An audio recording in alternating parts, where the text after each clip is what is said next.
The princess who should have been queen, Princess Charlotte of Wales. Princess Charlotte of Wales was born into one of the most powerful nations in the Western world, and it was her destiny to inherit it.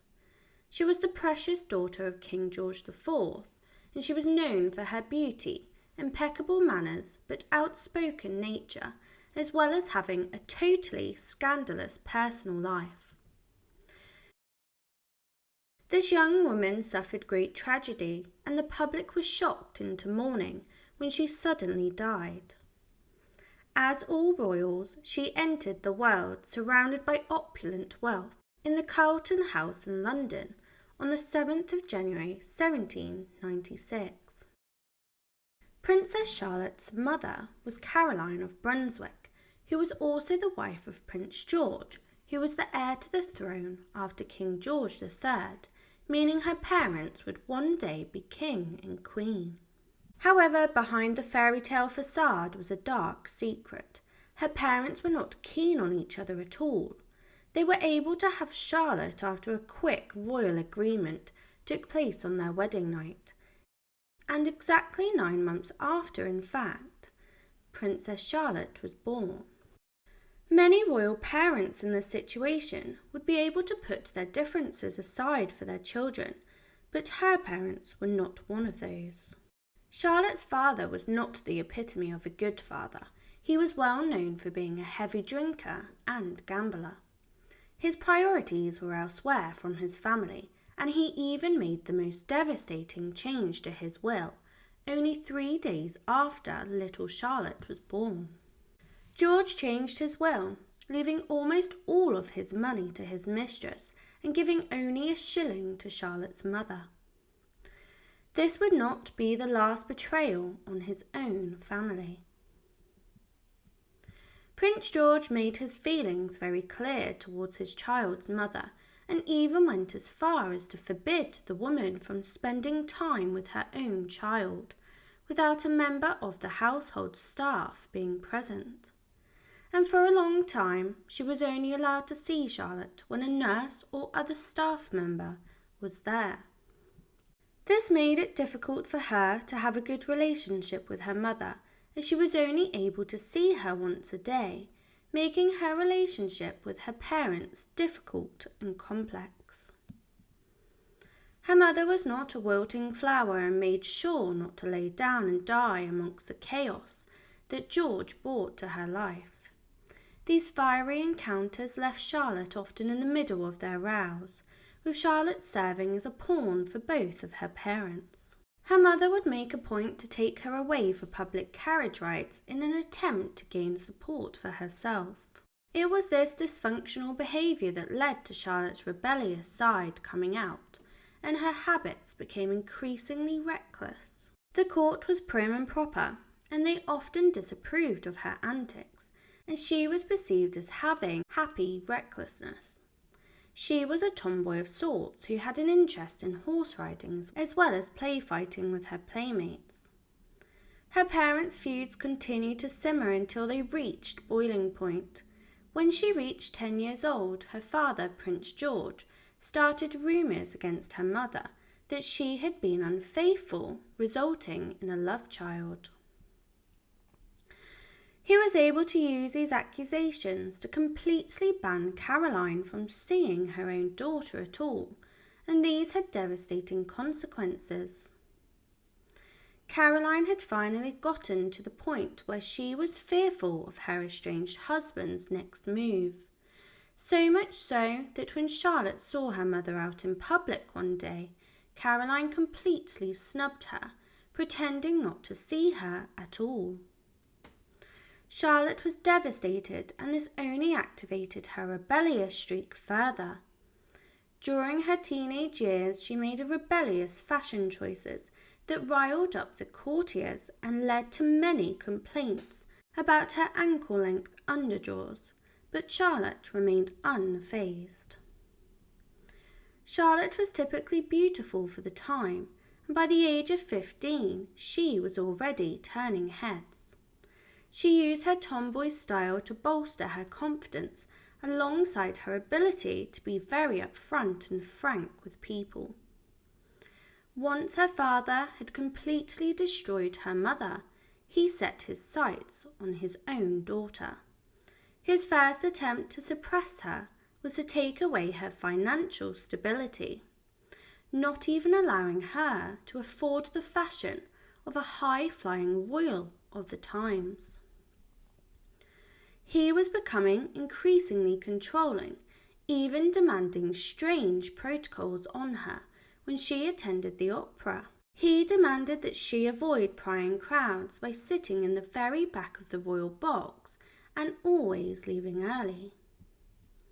When Charlotte wasn't hiding herself away in plain sight, Prince George insisted that she stay at Windsor Castle with her spinster aunts. Just what every beautiful 15-year-old girl wants, so you can bet that Charlotte got her revenge. Join me in part 2 to look at how her rebellious nature spiralled and how she took revenge on her ever-prying father. Charlotte was getting increasingly fed up with her father's controlling antics. This had gone far beyond the overprotective father and had stepped up into creepy territory. She never took it laying down, just like her mother never did, and she had to find more inventive ways to snub her father in public in an attempt to embarrass him. When Prince George turned against his previous political allies, the Whigs, Charlotte made sure to attend the opera, where she purposely positioned herself at the front of her box and blew very pointed kisses at the leader in the audience. As Charlotte spent hours in her palace prisons, she started her most unpleasant rebellion yet. She fell in love with a man named George Fitzclarence, and the romance had a scandalous backstory. Fitzclarence was Charlotte's first cousin, but he was also an illegitimate child of her uncle's mistress. It wasn't long before her young crush joined a regiment and left her behind, but instead of sitting around moping with love sickness, she turned her attention instead to another scandalous man. This time she set her sights on Charles Hesse, another illegitimate son of another one of her uncles. This was starting to become a pattern, but her attachment this time was a lot stronger, and she tried to keep her grip on him. Charlotte was sick of being oppressed by her overbearing father, and there were no teenagers more determined to rebel than an overly sheltered one. She went to desperate measures to see her lover, risking her father's disapproval. She had her household set up secret meetings between herself and Charles Hesse.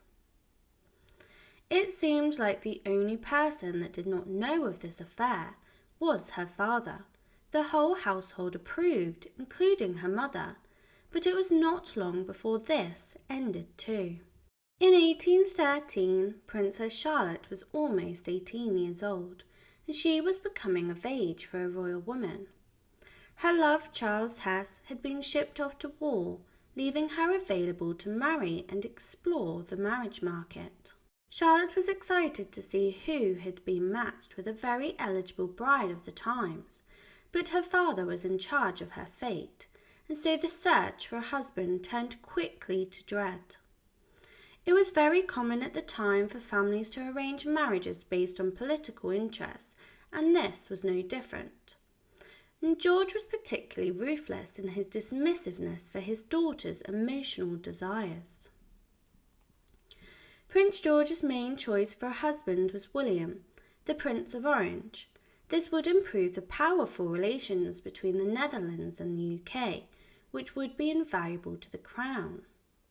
This courtship was boring and sparks were lacking between the pair when they met and dated during her father's birthday party in the summer of 1813. The pair would become engaged, but it would be short-lived. There were bad first impressions, and then there was Charlotte's introduction to Prince William. Although the party was half intended as a backdoor meet for the couple, William mega goofed it up. becoming so intoxicated along with the rest of the men at the bash that even the fun-loving Charlotte was put off. Charlotte wasn't ever shy about her feelings, and she didn't hide her disdain for the Dutchman either. When her father tried to take her temperature on the mat, she insisted that she didn't want to marry a foreign man. Fearing her father's insistence, she stalled for time, writing that I cannot quit this country, and threatening that if she did marry William, she would never accompany him back home. Like most meddling parents, Prince George just couldn't quit. On December the 12th, 1813, he arranged for another meeting between Charlotte and the Prince of Orange at a dinner party, hoping that the second time would be the charm. As soon as the soiree wrapped up, George then asked Charlotte if she'd reconsider her position. But this was a trap. When her father asked her thoughts this time round, Charlotte gave a bland, non-committal response, saying it wasn't so bad. These vague words had intense consequences, and George, obviously not a very good listener, took them to mean full speed ahead, Dad. Delighted at Charlotte's acceptance, he called in the Prince of Orange right there and then and told him the good news. And this was to be a disaster. Although she was trapped in a completely ill-advised engagement, Charlotte went one step further and actually signed a preliminary marriage contract to the Prince of Orange, making it that much more of a reality. But no one in England was excited about this prospect, except for George, of course, which is maybe why Charlotte went a little bit stir-crazy. Even as the ink was still drying on her contract to the Prince of Orange, Princess Charlotte was hiding a double life. In the intervening months, the flirtatious girl had developed a massive crush on a Prussian prince, either a Prince Augustus or a Prince Frederick. She also happily invited gentlemen up to her room for private discussions. Indeed, a one Prince Leopold of Saxe-Coburg-Saalfeld had nearly spent an hour in her apartment after they hit it off at a party. And then, like clockwork, her future marriage crashed and burned. Join me in part 3 to learn of why she scandalously called off the engagement to the Prince of Orange and caused an international stir. She was newly engaged to the Prince of Orange, and despite a lack of spark for either of them, he was under her father's thumb, and therefore, when she asked for one request from her new husband-to-be, he refused her, much to his detriment. With her wedding day fast approaching, Charlotte made a fateful demand to the Prince of Orange. In addition to staying in England, she also insisted that her future husband let her mother, Caroline, be welcome in their home. Her father still despised her mother, and in a bid to keep him happy, her husband-to-be refused, and Charlotte, in return, broke off her engagement with clear decisiveness. She had absolutely no qualms with ditching this man to the side and breaking off the marriage contract and the royal engagement, despite all consequences and damage to her reputation. Her father was mortified and profusely filled with anger. His reaction is hard to forget or forgive when he put her under house arrest, demanding that she keep only to her residence until he could convoy her to Windsor Castle and put her under an even more impenetrable lock and key. Again, Charlotte was rebellious like most teenagers are. She got word of her father's plans and literally ran out into the street to escape her fate. A bystander helped the princess into a hackney cab and fled into the arms of her mother, Caroline of Brunswick. She had messed with the wrong father, and an international incident was started as a result of her flee, and a warrant for arrest was made. Her mother's house became the centre point of an ever-escalating situation. Family members and politicians descended on the young princess. Some were armed with well-intentioned advice on how to proceed, while others, like her uncle, just wanted to help obtain her on behalf of Prince George. She was left with no options once her whereabouts was known, and so she became a captive princess. He was far too powerful to escape, and she was placed on house arrest. This whole fiasco caused shame and gossip to the royal's door. The whole country had branded her a runaway princess, and her father was embarrassed and seething with anger. Her father, Prince George, responded with callous cruelty. The public were not silly, they knew which side they were on. Charlotte was well liked by the public, and the more she pushed back and rebelled, the tighter his grip became, until he had his staff watching her every move, every day. Charlotte's uncle tried to plead her case and allow her to move more freely, and he responded by cutting the man out of their lives entirely. With one broken and scandalous engagement behind her, her eyes began to wander once more when she became besotted by a Prussian prince. She wrote about him constantly and dreamed about marrying him and leaving the sparkless Prince of Orange into ancient history. However, this being Regency England, she knew that the Prussian would have to state his intentions to her father to get the ball rolling, and he hadn't yet come forward. Tragically, he never would. She was awaiting news on her new lover, but before the Christmas of 1814, she received devastating news that her new crush had taken up with a new lover, and her future with him was shattered. In her own words, the news gave her a very sudden and great shock. Charlotte had a plan B, however. While she was courting with the Prussian prince, she had also been seeing another man. The sensible Prince Leopold of Saxe-Coburg-Saalfeld was the plan B option, and she had spent a flirty 45 minutes in her private apartments during her engagement to the loathsome Prince of Orange. He had obviously made a good impression during those 45 minutes that he spent with her, and while her first choice had fallen in love elsewhere, she was willing to take up the next best thing, which was a good-tempered man with good sense. That man is the P of SC. Charlotte was determined to have Prince Leopold for herself by early 1815. She did not want another lover escaping her grasp, but it was going to be harder than she thought. Her father still wished for her to marry the Prince of Orange, despite all the scandal and drama that came with their engagement and breakup. Charlotte could not be persuaded by George, and even resorted to writing to him that no arguments, no threats shall ever bend me to marry this detested Dutchman. But that didn't mean her road to Leopold was scandal-free. She had managed to get her father to drop his obsession with the Prince of Orange, but this did not mean that he was willing to marry his daughter off to Leopold either.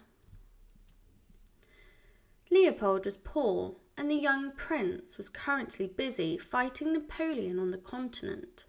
Charlotte wanted to gauge Leopold's interest in her, and so she passed notes to third-party connections to see if he felt the same way. Leopold responded enthusiastically, and she must have been ecstatic. But Prince George would not make this easy for her. Instead, he gave her a brutal rejection.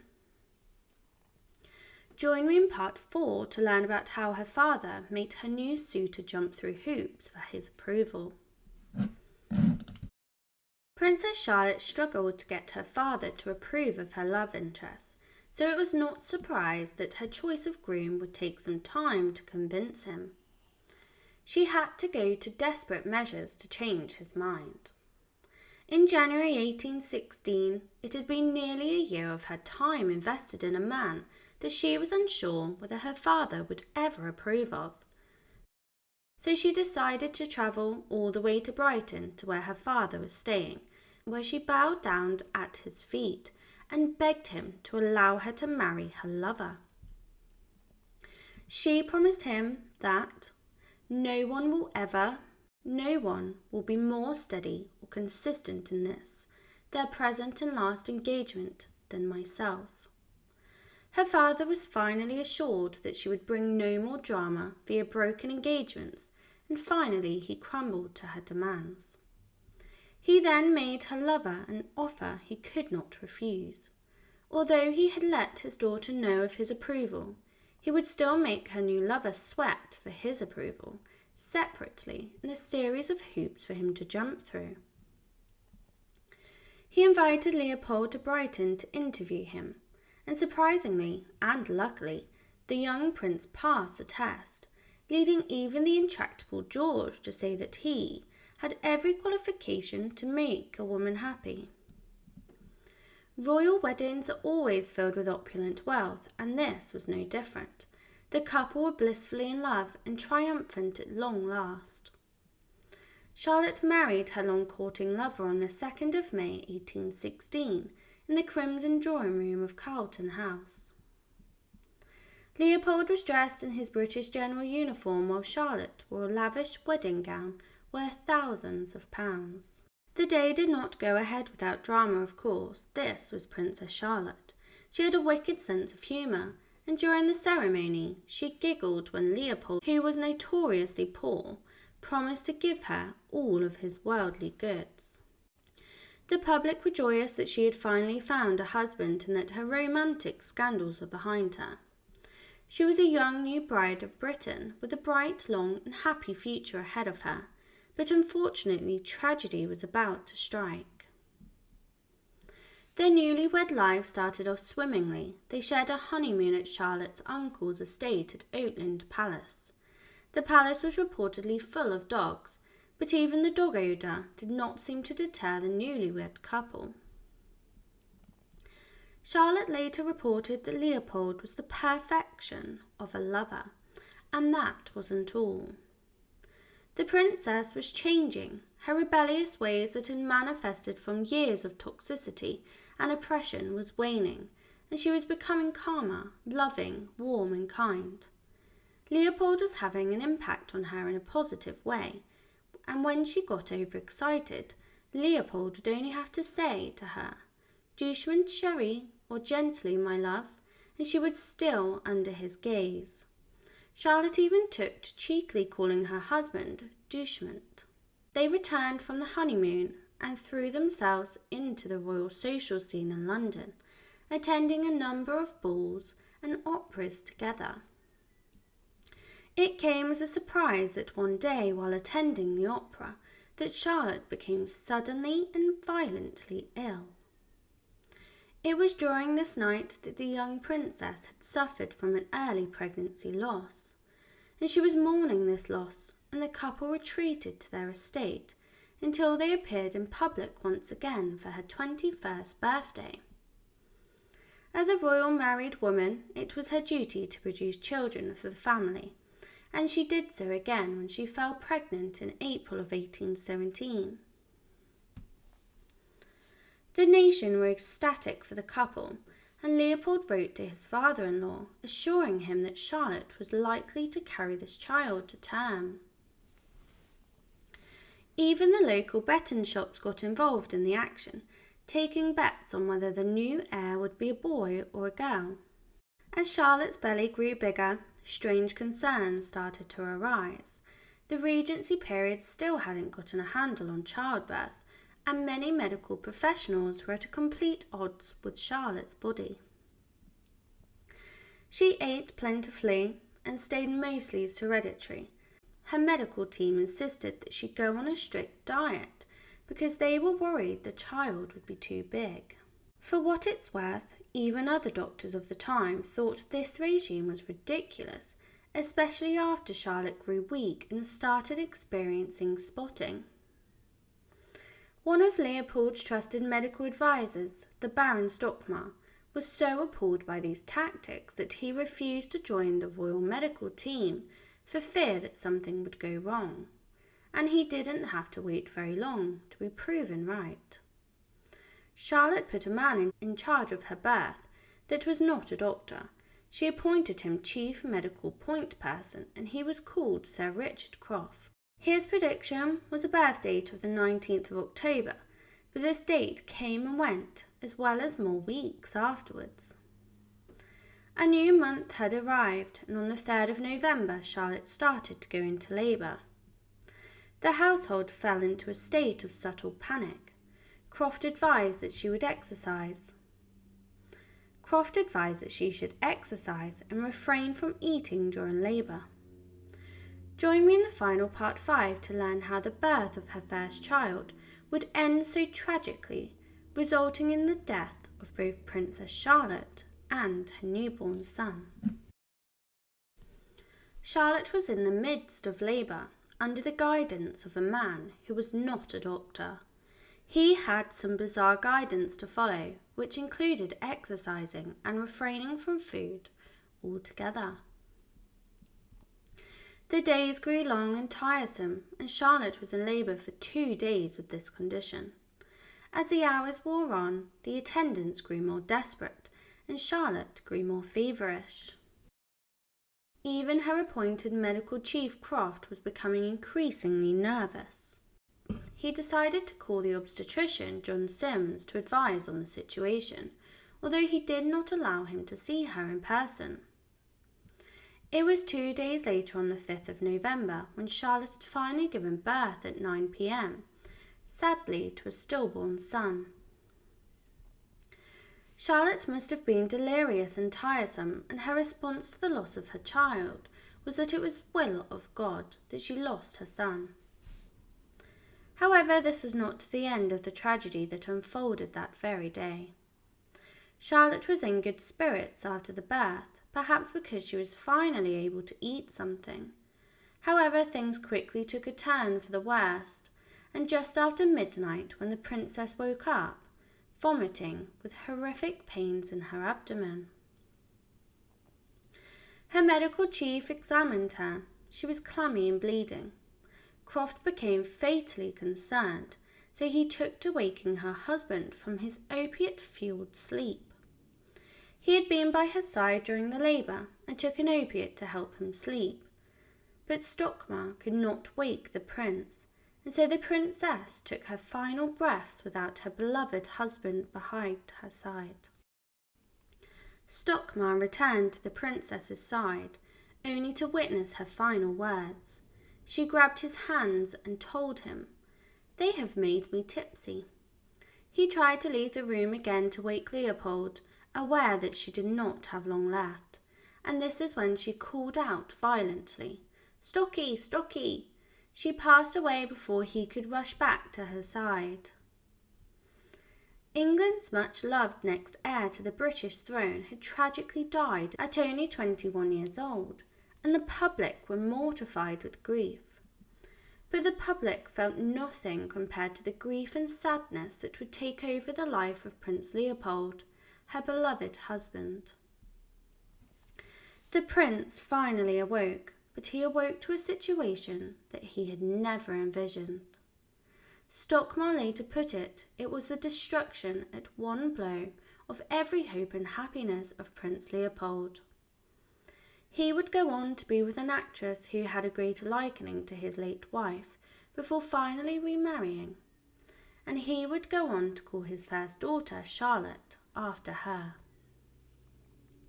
Surprisingly, and despite all of the upset her parents had caused her throughout her life, even they were also devastated by the loss of their daughter. George was so beside himself that he couldn't even attend her funeral. Her mother heard of her daughter's death through word of mouth due to George withholding the news and Leopold being too consumed in grief to reach out. Even then, there was more devastation still to come. The public wanted someone to blame for the premature death of a much-loved princess, and so they started pointing fingers at Richard Croft. Croft already blamed himself, and so this newfound hatred for him only fueled his doubts further. Only 3 short months later, while attending another birth, Croft shot himself, killing himself instantly. Charlotte's fate troubled everyone. The man whom she called off the engagement with, the detested Dutchman, the Prince of Orange, reportedly burst into tears when he heard the sad news. He then went one step further and persuaded his wife to get her ladies-in-waiting to observe a period of mourning for his almost wife.